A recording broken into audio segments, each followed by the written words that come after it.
फक्त 1 वाटी तांदळापासून मार्केटसारखी स्वादिष्ट मिठाई आपण घरच्या घरी बनवू शकतो। तर येणाऱ्या रक्षाबंधनला ही मिठाई नक्की ट्राय करा।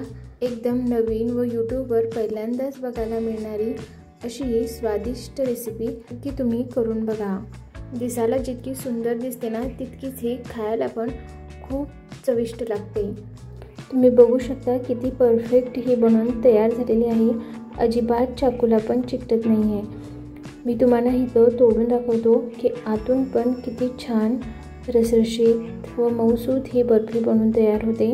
मी सांगितले त्याप्रमाणे योग्य प्रमाणात जर तुम्ही ही रेसिपी ट्राय केलीत तर तुम्ही ही अशी घरच्या घरी स्वादिष्ट मिठाई तयार करू शकता।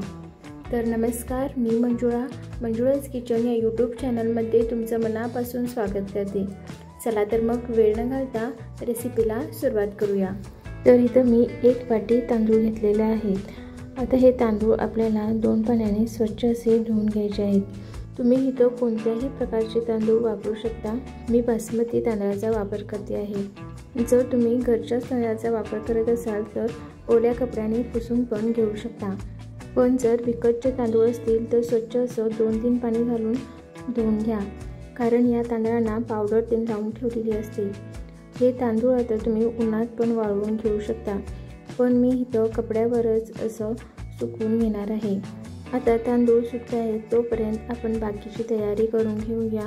तर इथं आपल्याला एका मिक्सरच्या भांड्यामध्ये 10 ते 12 काजूचे तुकडे, 8 ते 10 बदाम, अर्धी वाटी सुक्या खोबऱ्याचा किस आणि अर्धी वाटी मिल्क पावडर, त्यासोबतच आपल्याला इथं 2 इलायची पण सोलून घालायचे आहेत। आता या सगळ्याची आपल्याला बारीक अशी पावडर करून घ्यायची आहे। आता ही पावडर एका प्लेटमध्ये काढून ठेवूया। आता इकडे तांदूळ पण सुकत घालून जवळजवळ अर्धा तास झालेला आहे। हे आता एका प्लेटमध्ये काढून घेऊया आणि हे तांदूळ आपल्याला आता फ्राय करून घ्यायचे आहेत। तर त्यासाठी मी इथं 2 मोठे चमचे तूप घेतलेलं आहे आणि यामध्ये मीडियम फ्लेमवर आपल्याला गोल्डन ब्राऊन रंग येईपर्यंत तांदूळ आता भाजून घ्यायचे आहेत। त्या अगोदर जर तुम्ही माझा व्हिडिओ पहिल्यांदा बघत असाल तर चॅनलला सबस्क्राईब करायला विसरू नका। सतत हलवत आपल्याला तांदूळ असे एकसारखे भाजून घ्यायचे आहेत। तर इथं बघू शकता साधारण 10 मिनिटांनंतर आपल्या तांदळांना किती छान सोनेरी रंग आलेला आहे। आता झाऱ्याने असं तूप गाळत गाळत आपल्याला सगळे तांदूळ आता एका प्लेटमध्ये काढून घ्यायचे आहेत। आता हे तांदूळ थोडे गार होण्यासाठी ठेवून देऊया, तोपर्यंत पुढची प्रोसिजर बघूया। तर आम्हाला इथे आता शुगर कॅरमलाइज्ड करून घ्यायची आहे। त्यासाठी यामधली अर्धी वाटी साखर पॅनमध्ये अशी सगळीकडे पसरवून घ्यायची आहे आणि आता मीडियम टू हाय फ्लेमवर ही साखर आपल्याला वितळवून घ्यायची आहे। आणि बाकीची साखर काय करायची हे मी तुम्हाला पुढं दाखवणार आहे। एकदा का साखर आपली वितळली की आपल्याला खूप लक्ष देऊन इथं काम करायला हवं। सतत हलवत आपल्याला साखर कुठेही खाली तळायला लागणार नाही याची काळजी घ्यायची आहे। ही प्रोसेस खूप महत्त्वाची आहे ही मिठाई बनवताना। जर कॅरमेल खाली लागलं किंवा जळालं तर आपली मिठाईसुद्धा चवीला कडवट लागते, त्यामुळे ही प्रोसेस खूप लक्ष देऊन करायची।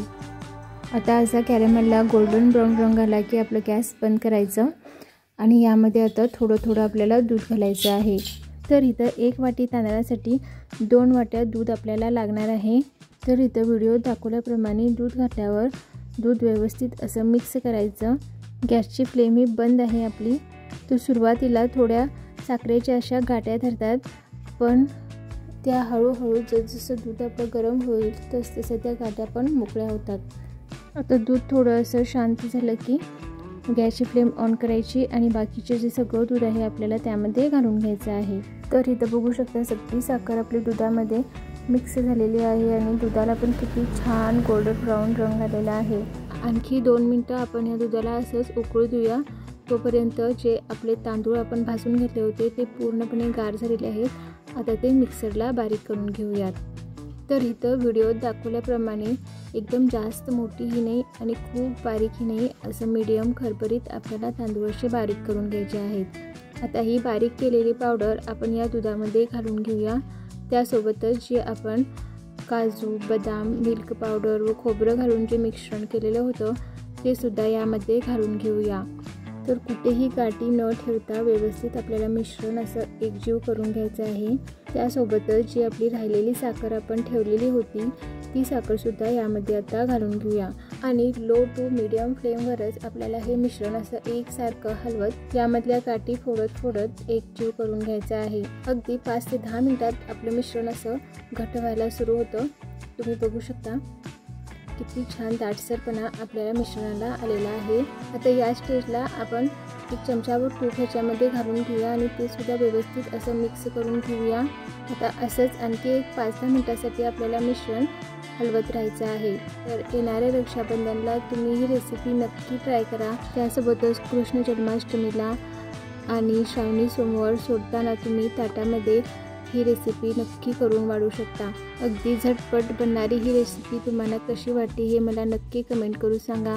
आवडली तर लाईक व शेअर करायला विसरू नका। तर इथं 10 ते 15 मिनिटानंतर तुम्ही बघू शकता आपलं मिश्रण हे पूर्णपणे कढाई सोडत आहे। याचा अर्थ की हे आता बनवून तयार झालेलं आहे। तर आता गॅस बंद करून घ्यायचं आणि असंच आपल्याला 10 ते 15 मिनिटासाठी हे मिश्रण थंड होण्यासाठी ठेवून द्यायचं आहे। तर आता ही मिठाई सेट करण्यासाठी तुम्हाला असा एखादा डबा किंवा एखादं ताट वगैरे घेऊन त्याला असं तूप लावून ग्रीस करून घ्यायचं आहे।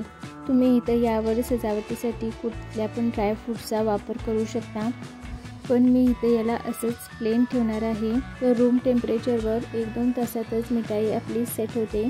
जर तुम्हाला घाई असेल तर फ्रीजमध्ये 15 मिनिटासाठी तुम्ही याला सेट व्हायला ठेवू शकता। तर इथं तुम्ही बघू शकता मी 2 तासासाठी मिठाई बाहेरच अशी ठेवून दिलेली होती। किती व्यवस्थितरित्या ही सेट झालेली आहे।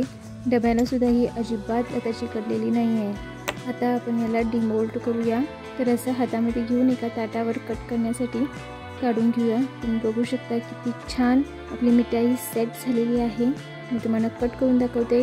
तर एकदम परफेक्ट मिठाई बनवून आपली तयार झालेली आहे।